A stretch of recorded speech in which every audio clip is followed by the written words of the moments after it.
forever on fire. Valmiki ನಿಗಮದ ಹಗರಣಕ್ಕೆ ಸಂಬಂಧಪಟ್ಟಂತೆ ದದ್ದಲ್ಗೆ ಇದೀಗ ದೊಡ್ಡ ಶಾಕ್ ಎದುರಾಗ್ತಾ ಇದೆ. ಸ್ವಪಕ್ಷೀಯರೇ ಯಾವಾಗ ರಾಜೀನಾಮೆ ಕೊಡ್ತೀರಾ ಅಂತ ಕೇಳೋ ಮಟ್ಟಕ್ಕೆ ಹೋಗ್ಬಿಟ್ಟಿದೆ. ಇದು ಯಲಹಂಕದ ಶ್ರೀನಿವಾಸಪುರದ ಬ್ಲಾಸಂ ವಿಲ್ಲಾದಲ್ಲಿ ಒಂದು ಕಡೆ ಪರಿಶೀಲನೆ ಆಗಿದೆ. ದದ್ದಲ್ ವಿಚಾರಣೆ ನಡೀತಾ ಇದೆ.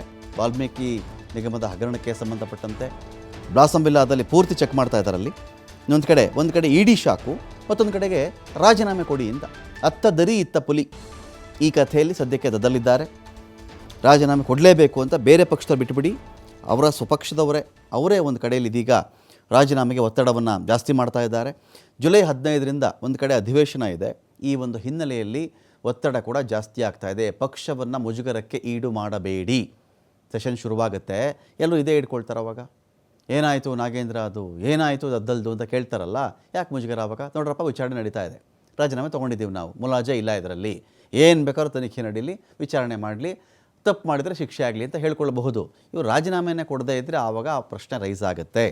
ನಾಗೇಂದ್ರ ಕೂಡ ಅಷ್ಟೇ, ಸಚಿವ ಸ್ಥಾನಕ್ಕೆ ರಾಜೀನಾಮೆ ಕೊಟ್ಟ ಮಾತ್ರಕ್ಕೆ ನಾಗೇಂದ್ರ ಕೂಡ ಈ ಒಂದು ವಿಷಯದಿಂದ ತಪ್ಪಿಸ್ಕೊಳ್ಳೋಕ್ಕಾಗಲ್ಲ. ನಾಗೇಂದ್ರಾಗೂ ಅನ್ವಯವೇ ಇದು. ದದ್ದಲ್ಗೇನು ಅಪ್ಲೈ ಆಗುತ್ತೋ ನಾಗೇಂದ್ರಾಗೂ ಅದು ಅಪ್ಲೈ ಆಗೇ ಆಗುತ್ತೆ. ರಾಯಚೂರಿನ ದದ್ದಲ್ ಮನೆಯಲ್ಲಿ 8 ಗಂಟೆಗಳ ಕಾಲ ಇಡಿ ಪರಿಶೀಲನೆ ಮಾಡಿದೆ.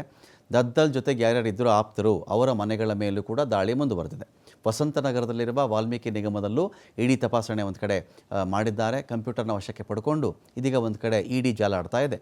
ದದ್ದಲ್ ಮನೆ, ಕಚೇರಿ, CCTV ಎಲ್ಲವನ್ನೂ ಕೂಡ ವಶಕ್ಕೆ ಪಡ್ಕೊಂಡು ಒಂದು ಕಡೆ ತನಿಖೆಯನ್ನು ಮಾಡ್ತಾ ಇದ್ದಾರೆ.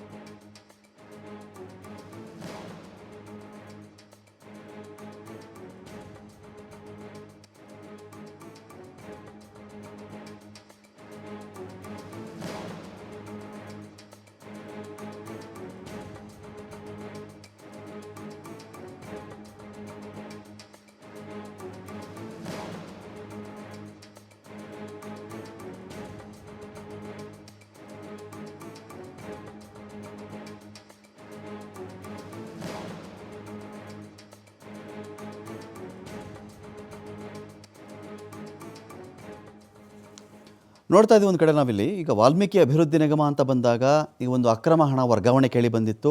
ಇಮ್ಮಿಡಿಯೇಟಾಗಿ ಒಂದು ಸರ್ಕಾರ ಏನು ಮಾಡುತ್ತೆ ಅಂದರೆ, SIT ರಚನೆ ಮಾಡಿದ್ದೀವಿ ರೀ, ಇನ್ಯಾವುದೋ ಕೇಸ್ ಇದ್ದರೆ ನಾವು CIDಗೆ ಒಪ್ಪಿಸ್ಬಿಟ್ಟಿದ್ದೀವಿ, ಅದನ್ನು ತನಿಖೆ ಮಾಡ್ತಾರೆ, ರಿಪೋರ್ಟ್ ಕೊಡ್ತಾರೆ, ತಾಳ್ಮೆಯಿಂದ ಇರಿ ಅಂತಾರೆ. ಆದರೆ ಈ ಕೇಸ್ ಸ್ವಲ್ಪ ಡಿಫ್ರೆಂಟ್ ಆಗುತ್ತೆ. SIT ರಚನೆ ಆಗಿರೋ ಸರಿ, ಆದರೆ ED ವ್ಯಾಪ್ತಿಗೆ ಕೇಸ್ಗಳು ಬಂದುಬಿಟ್ಟಾಗ ಹಣಕಾಸಿನ ಅಕ್ರಮ ವರ್ಗಾವಣೆ ಅಂತ ಬಂದ ತಕ್ಷಣವೇ ED ಎಂಟ್ರಿ ಆಗಿಬಿಡುತ್ತೆ. ನೀವು ಯಾವ ತನಿಖೆ ಆದರೂ ನೀವು ಮಾಡ್ಕೊಳ್ರಪ್ಪ, SIT ತನಿಖೆ ಆದರೂ ಮಾಡ್ಕೊಳ್ಳಿ, CID ತನಿಖೆ ಆದರೂ ಕೊಟ್ಕೊಳ್ಳಿ, ನೀವು CCBಗಾದರೂ ಕೊಟ್ಕೊಳ್ಳಿ, ನಮಗದು ಸಂಬಂಧ ಇಲ್ಲ. ಈ ಒಂದು ಹಣಕಾಸಿನ ಅಕ್ರಮ ವರ್ಗಾವಣೆ ಅನ್ನೋದೇ ಪ್ರಿವೆನ್ಷನ್ ಆಫ್ ಮನಿ ಲಾಂಡ್ರಿಂಗ್ ಆ್ಯಕ್ಟ್ನ ಅಡಿಯಲ್ಲಿ ಬರುವುದರಿಂದ ನಾವಂತೂ ಸುಮ್ಮನೆ ಇರಲ್ಲ. ಈ ಕೇಸಲ್ಲಿ ನಾವು ತನಿಖೆ ಮಾಡ್ತೀವಿ. ದೇಶಕ್ಕೆ ಸಂಬಂಧಪಟ್ಟಂಥ ವಿಚಾರ ಇದು. ಒಂದು ದೇಶದ ಒಳಗಡೆ ಈ ಥರ ಹಣಕಾಸಿನ ಅಕ್ರಮ ವರ್ಗಾವಣೆ ಆಗಬಾರ್ದು ಅಂತ ಅವರು ಕೂಡ ಒಂದು ಕಡೆ ಎಂಟ್ರಿ ಆಗಿಬಿಟ್ಟಿದ್ದಾರೆ. ಇನ್ನೊಂದು ಕಡೆ EDಗೆ ಈ ಒಂದು ಇದರಲ್ಲೊಂದು ಹವಾಲಾ ಹಣ ಇದೆ. ಹವಾಲಾ ಅಂದರೆ ಒಂದು ಕಡೆಯಿಂದ ಇನ್ನೊಂದು ಕಡೆಗೆ ಬ್ಯಾಂಕ್ನ ಮೂಲಕವಾಗಿ ಅಲ್ಲದೆ, ಅಕೌಂಟ್ಗಳ ಮೂಲಕವಾಗಿ ಅಲ್ಲದೆ, ಡಿಜಿಟಲ್ ಪೇಮೆಂಟ್ನ ಮೂಲಕವಾಗಿ ಅಲ್ಲದೆ, ಬೇರೆ ರೀತಿಯಲ್ಲಿ ಮನುಷ್ಯನಿಂದ ಮನುಷ್ಯನ ಕೈಗೆ ಹಣ ಬಂದಿರುತ್ತಲ್ಲ, ಲಕ್ಷಾಂತರ ಕೋಟ್ಯಾಂತರ ರೂಪಾಯಿ, ಅದೆಲ್ಲ ಹವಾಲಾ ಮನಿ ಅಂತ ಕರೀತಾರೆ.